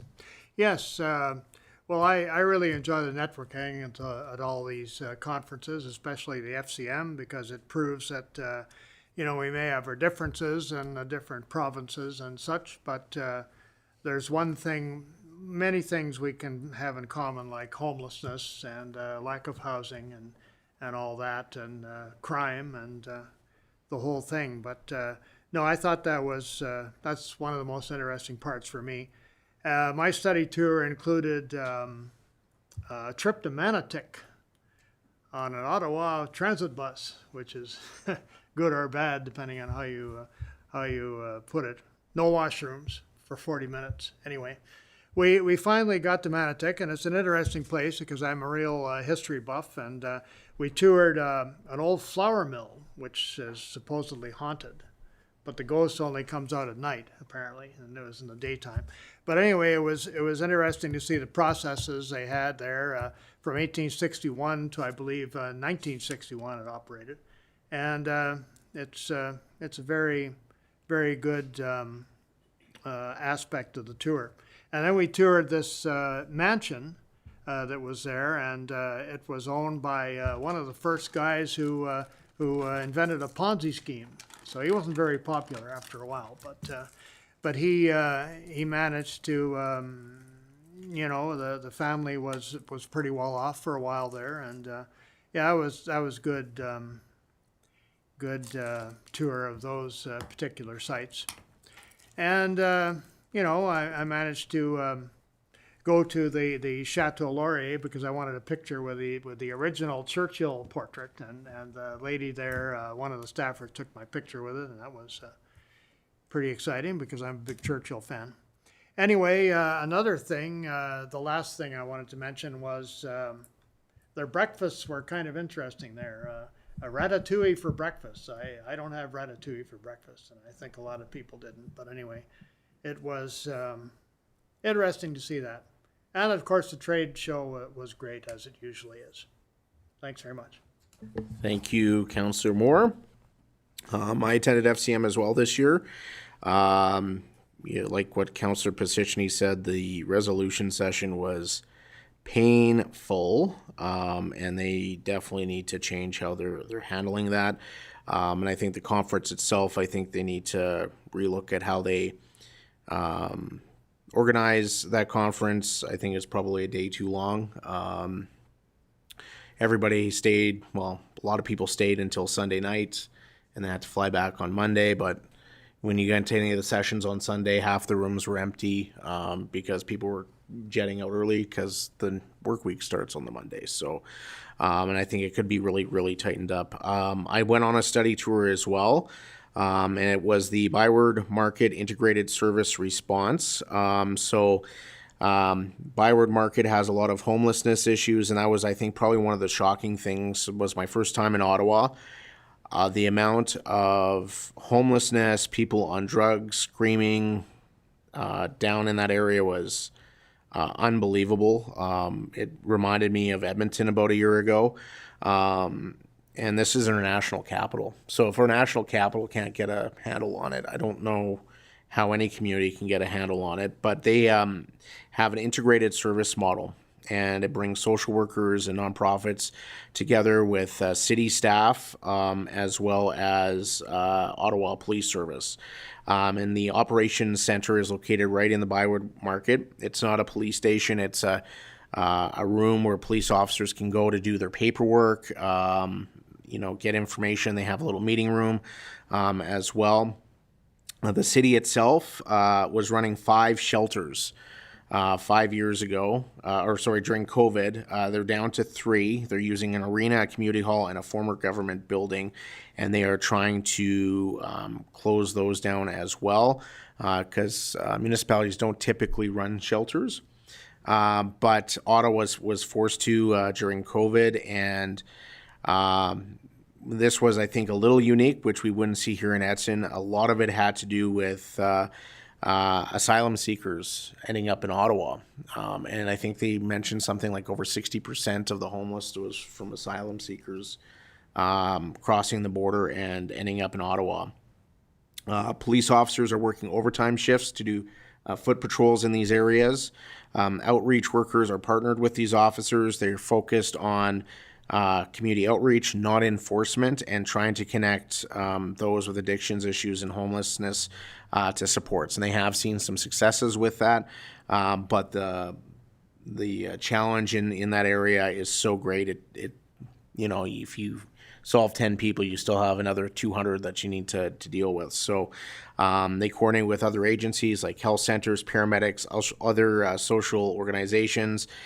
They meet each week to talk about the clients, and they have, I guess, what you call kind of like a high-risk table. Some of their most, some of the clients that need the most help or causing the most issues, they have a table where they discuss just those individuals. And due to the uniqueness or the severity of some of the issues, some of these clients no longer are allowed to receive services because they've been kicked out of every service provider. And the police have limited ability to do anything with that. No volunteers are allowed due to safety issues. They integrate with SEPTED, patrols, and one of the things is thefts from the mall, the Byward Mall. They have a lot of thefts that occur, but the police can't do anything because the courts won't do anything about it. So what they have to do is they have to set up stings, and they work with the business owners. They did a 3-month investigation at one particular store. That individual stole over $60,000 worth of product, and only at that point will the prosecutors prosecute. And it costs them lots of money to pursue that, and it just shows the failures of our justice system and the courts not taking things like petty theft seriously. So that is certainly a concern, and there's many clients that are falling between the cracks as well. There's anecdotal evidence, like what Councillor Pisichny said, that people from other communities are dropping them off in Ottawa. The police say, no, that's not true. These people are not. These people are from the Ottawa area. And they have not enough officers in Ottawa to deal with this, and their budget is quite tight. They don't even have body-worn cameras in Ottawa yet. That's how far behind they are. So it was very, very interesting to see that in our national capital. Also spoke about how interesting it is with Parliament being there, that there's the RCMP, there's Parliament Hill Police, there's the Ottawa Police Service, and trying to navigate all the different service levels when a call comes in. So that was interesting. The networking was really good conversations with CN, who are going to be doing some work here in the Edson area. They're also going to be doing some cleanup of the vegetation in Edson to reduce wildfire risk, so I look forward to that. And then we also had some conversations with TC Energy while we're there, and they had their open house earlier this evening, so for the McLeod River South project. So it was a good conference, but like Councillor Pisichny said, some concerns on how FCM is going, and some of the wordsmithing and some of the lanes that some of these organizations are going down. We're ending up in federal jurisdiction, we're ending in provincial jurisdiction. and not focused on, I think, the meat and potatoes of what we need to be doing for municipalities, which is things like infrastructure funding and things of that nature. So with that, we will move on to our regular council committee reports. Who would like to go first? Go ahead, Councillor Pisichny. June 10th, I virtually attended the YCE Steering Committee meeting, and that is my report. All right, thank you. Councillor Chachka.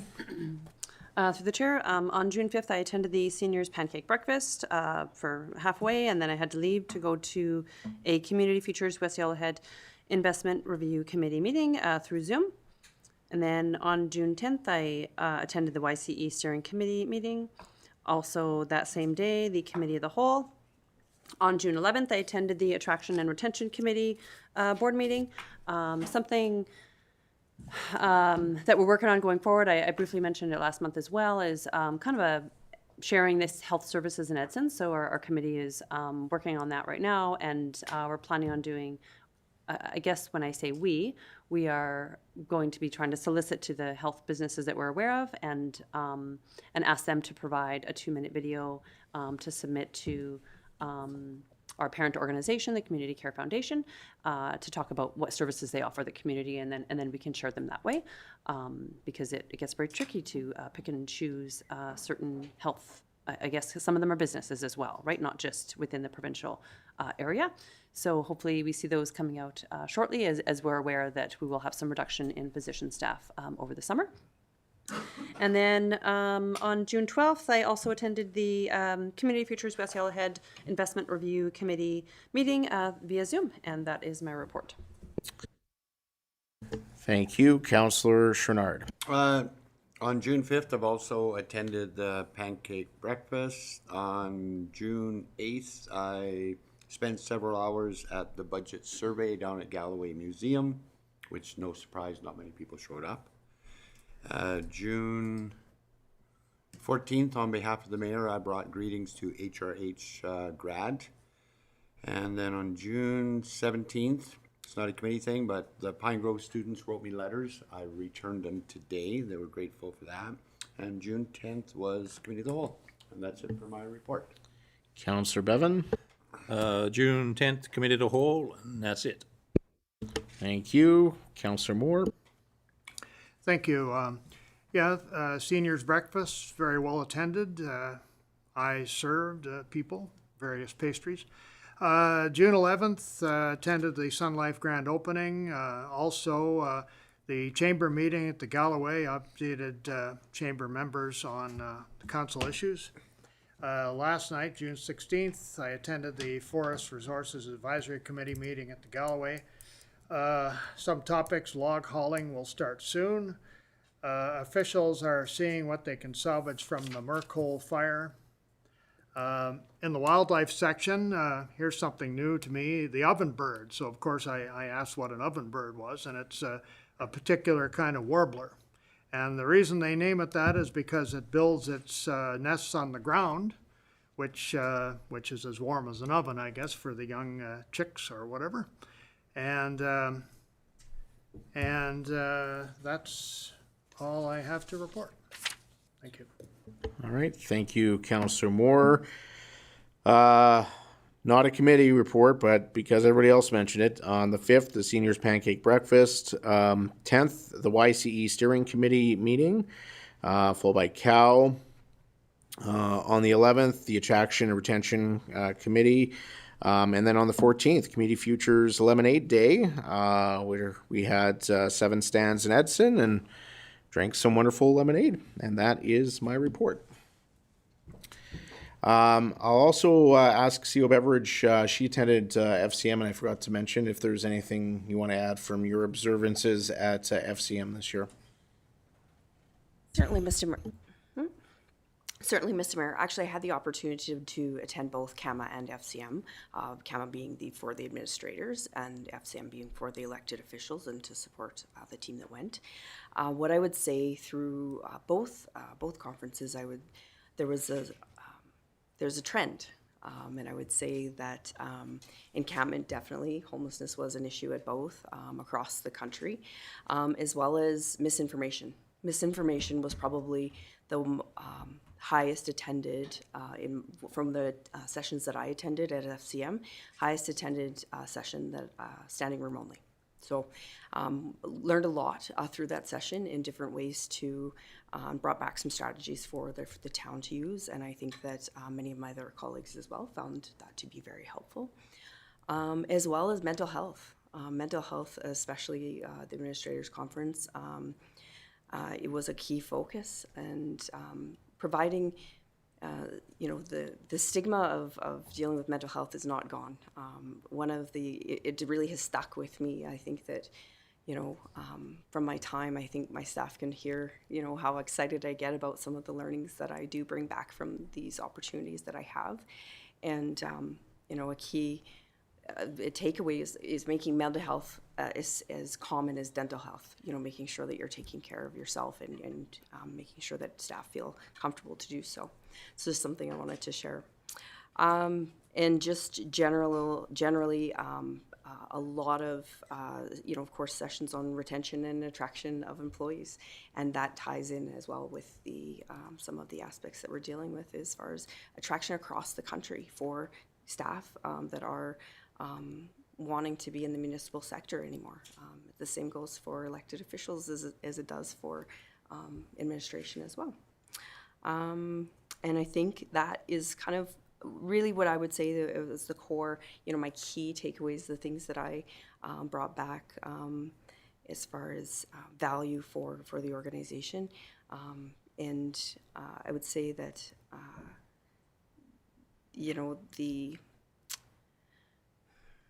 I think, and I'll state this, and I've shared this already, that, the misinformation is directly correlated to the mental health as well for across the country. So that's all I wanted to share. Thank you very much for the opportunity. Thank you very much, CO Beveridge. Councillor Chachka. Through the mayor, I just had a question through to Councillor Moore. I was just wondering, did you attend any study tours that specifically kind of relate to the issues that we're finding in Edson, or that kind of had, brought back significant value, or I guess I'm just, I kind of heard what CO Beveridge said, the things that, really related to her role, and Councillor Positioney and Mayor Zahara mentioning, some resolutions and the homelessness and encampments and the vulnerable population and theft and crime and the justice system. And I'm just wondering if there are any other tours that you attended that kind of, had some similar, I guess, some similar value propositions in your role as a councillor there. No, I did not. Okay. Thank you, Councillor Moore. With that, we have no information items, no notice of motion, we have no closed session items, so we will adjourn the meeting at 8:57. Good job, Mr. Mayor. Just in time to watch the game? Yeah. Nothing to see.